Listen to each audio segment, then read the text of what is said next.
دنیا حیران ہے اور کچھ لوگ اب بھی پاکستان کو کمزور سمجھ رہے ہیں، لیکن حقیقت یہ ہے کہ آج پاکستان وہ کھیل کھیل رہا ہے جس نے بڑی بڑی طاقتوں کو بھی چونکا دیا ہے۔ گزشتہ چند گھنٹوں میں عالمی حالات نے تیزی سے رخ بدلا ہے اور ایک اہم پیش رفت یہ سامنے آئی ہے کہ پاکستان اچانک عالمی سفارتکاری کے مرکز میں آ کھڑا ہوا ہے۔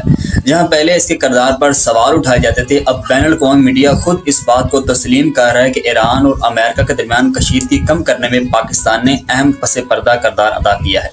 پس منظر کچھ یوں ہے کہ امریکہ کی جانب سے اچانک اعلان کیا گیا کہ ایران کے ساتھ ممکنہ جنگ کو وقتی طور پر روک کر مذاکرات کی راہ اختیار کی جائے گی۔ اس اعلان نے کئی سوالات کو جنم دیا، خاص طور پر اس بات پر کہ ایران کی طرف سے مذاکرات کون کرے گا۔ اسی دوران مختلف رپورٹس میں یہ اشارہ ملا کہ پس پردہ رابطے جاری تھے اور ان میں پاکستان، ترکی اور مصر جیسے ممالک سہولت کار کا کردار ادا کر رہے تھے۔ پاکستان کی اہمیت اس لیے بھی بڑھ گئی ہے کیونکہ اس کے ایران کے ساتھ براہ راست تعلقات اور جغرافی حیثیت اسے ایک قدرتی ثالث بناتی ہے۔ عالمی میڈیا کے مطابق اعلیٰ سطح پر رابطے ہوئے جن میں پاکستانی قیادت اور امریکی ایرانی حکام کے درمیان بات چیت شامل تھی۔ اگرچہ پاکستان کی جانب سے باضابطہ طور پر مکمل تفصیلات سامنے نہیں آئیں، لیکن عالمی میڈیا نے اس کردار کو نمایاں طور پر رپورٹ کیا ہے۔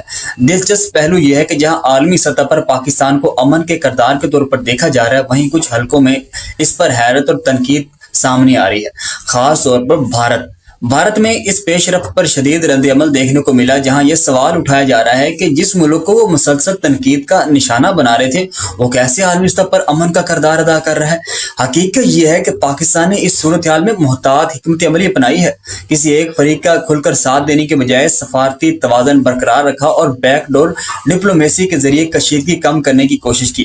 یہی حکمت عملی اسے اس وقت ایک اہم کھلاڑی بنا رہی ہے۔ تاہم ابھی صورتحال مکمل طور پر واضح نہیں۔ یہ بھی ممکن ہے کہ مذاکرات کامیاب نہ ہوں یا حالات دوبارہ کشیدہ ہو جائیں، خاص طور پر اسرائیل جیسے عوامل اس عمل کو متاثر کر سکتے ہیں۔